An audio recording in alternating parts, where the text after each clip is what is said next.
کیا آپ جانتے ہیں کہ دلی میں ایک ایسے اللہ کے ولی آرام فرما رہے ہیں جن کے بارے میں روایتوں میں آتا ہے کہ جو ان کے ہاتھ پر بیعت کرتا تھا اسے پہلی ہی رات حضور نبی کریم صلی اللہ علیہ وسلم کی زیارت نصیب ہوتی تھی۔ آخر کون تھے یہ بزرگ اور کیوں لوگ انہیں رسول نما کے نام سے یاد کرتے ہیں؟ آئیے چلیے جانتے ہیں آج کے اس ایپیسوڈ میں۔ السلام علیکم دوستو، سواگت ہے آپ کا 32 خواجہ کی چوکٹ سیریز کے ایپیسوڈ 23ویں میں، جہاں میں حاضر ہوں حضرت خواجہ سید حسن رسول نما رحمۃ اللہ علیہ کے آستانے پر۔ آپ میرے سائڈ میں دیکھ رہے ہیں یہ حضرت کی مزار شریف ہے اور یہ کچی ہے بالکل۔ آج کے اس ویڈیو میں حضرت کے بارے میں جاننے کی کوشش کریں گے، تو بنا کسی دیری کے آج کے اس ویڈیو کو دوستو سٹارٹ کرتے ہیں۔ حضرت خواجہ حسن رسول نما قادری رحمۃ اللہ علیہ 17ویں شتابدی کے مشہور صوفی بزرگوں میں سے ایک تھے۔ آپ کا تعلق سلسلہ قادریہ سے تھا۔ آپ کی سب سے بڑی خاصیت یہ تھی کہ آپ اپنے مریدوں کے دلوں میں اس کے مصطفیٰ پیدا کر دیتے تھے۔ اسی وجہ سے آپ کو حسن رسول نما کہا جانے لگا، یعنی رسول اللہ صلی اللہ علیہ وسلم کی یاد اور جھلک دکھانے والے۔ تاریخی کتابوں کے مطابق آپ کا اصل نام سید حسن تھا۔ آپ کا نسب بخارا کے مشہور خاندان موسیٰ قاسم سے جڑتا ہے۔ آپ کے والد حضرت شاہ محمد مقیم اپنے دور کے بڑے عالم دین اور مغل سلطنت کے اہم عہدیدار آصف خان کی خدمت میں رہے، جنہیں بادشاہ شاہجہاں نے وزیر مقرر کیا تھا۔ اسی سلسلے میں آپ کا پریوار ہندوستان آیا اور سب سے پہلے نرنول میں قیام کیا۔ اس کے بعد آپ نرنول سے تشریف لائے، جہاں آپ کے چاچا حضرت تاج الدین شیر سواد چشتی رحمۃ اللہ علیہ کی نگرانی میں آپ نے روحانی تربیت حاصل کی۔ والد کے انتقال کے بعد جب وراثت کی زمین آپ تک نہ پہنچ سکی تو روزگار اور علم کی تلاش میں آپ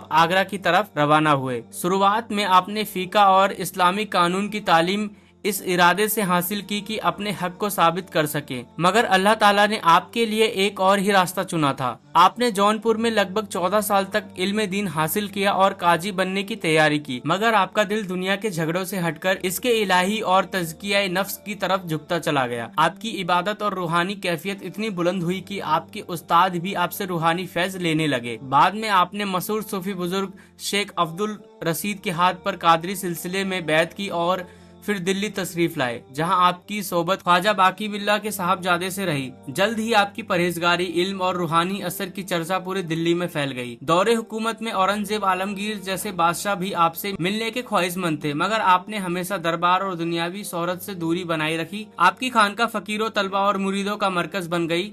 آپ کی سب سے مشہور کرامات یہ بیان کی جاتی ہے کہ جو شخص آپ کے ہاتھ پر بیعت کرتا ہو اسے پہلے ہی رات حضرت محمد صلی اللہ علیہ وسلم کی زیارت نصیب ہوتی۔ اسی وجہ سے لوگ آپ کو رسول نما کہنے لگے، یعنی وہ بزرگ جن کی صحبت انسان کو نبی کریم صلی اللہ علیہ وسلم کی یاد اور محبت سے جوڑ دے۔ آپ کی زندگی بے حد سادہ تھی۔ جو کچھ نذرانے یا تحفے ملتے آپ انہیں فوراً غریبوں اور ضرورت مندوں میں تقسیم کر دیتے۔ 14 سال بعد آپ دوبارہ نرنول لوٹے اور تب تک آپ کے دل میں زمین اور دنیاوی حد کی تمنا پوری طرح نکل چکی تھی۔ آپ رحمۃ اللہ علیہ فرماتے ہیں کہ ایک سب میں نے حضور نبی کریم صلی اللہ علیہ وسلم کی زیارت سے فیض یاب ہوا اور آپ نبی کریم صلی اللہ علیہ وسلم نے فرمایا تم انقریب اوبے سے کرنی ثانی ہو جاؤ گے۔ تو میں نے عرض کیا کہ اے محبوب خدا، میں اس کے قابل نہیں ہوں، مجھ پر جو اللہ پاک کا فضل و کرم ہے وہ آپ ہی کی بدولت ہے۔ حضور نبی کریم صلی اللہ علیہ وسلم نے پھر دوبارہ یہی فرمایا کہ سید حسن تم انقریب اوبے سے کرنی ثانی ہو جاؤ گے۔ حضرت سید حاسمی رحمۃ اللہ علیہ فرماتے ہیں یہی وجہ تھی کہ آپ کو حضرت اوبے سے کرنی ثانی رحمۃ اللہ علیہ کا اعلیٰ منصب حاصل ہوا، اور یہ ہے کہ حضرت خواجہ حسن رسول نما قادری اویسی رحمۃ اللہ علیہ کا اصول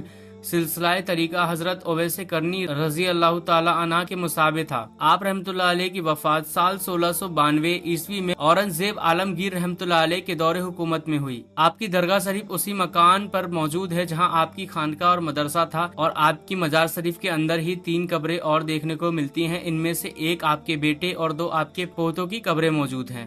تو دوستو یہ تھا ہمارا 23واں ایپیسوڈ، جہاں میں نے آپ لوگوں کو زیارت کرائی حضرت خواجہ سید حسن رسول نما رحمۃ اللہ علیہ کے آستانے کی، اور ان کے بارے میں نے آپ کو چیزیں بتائی ہیں۔ اگر مجھ سے کوئی غلطی ہوئی ہو تو آپ کمنٹ میں کریکٹ کر دیجیے گا، اور اگر آپ ان کی درگاہ پہ آنا چاہتے ہیں تو یہ جو نیئر بائی پڑتا ہے راما کرشنا میٹرو اسٹیشن، اس کے نیئر بائی ہے، اور یہ نیو دلی کے اندر آتا ہے۔ تو اگر آپ چینل پر نئے ہو تو سبسکرائب کر لیجیے گا، کیونکہ میں کر رہا ہوں دلی کے 32 خواجہ کی چوکھٹ کی سیریز، جس میں کہ 23 ایپیسوڈ ہمارے کمپلیٹ ہو چکے ہیں اور ابھی رہ گئے ہیں، وہ بھی بہت جلدی آ جائیں گے۔ تو ملتے ہیں دوستوں اپنے نیکسٹ ایپیسوڈ میں، تب تک کے لیے خدا حافظ۔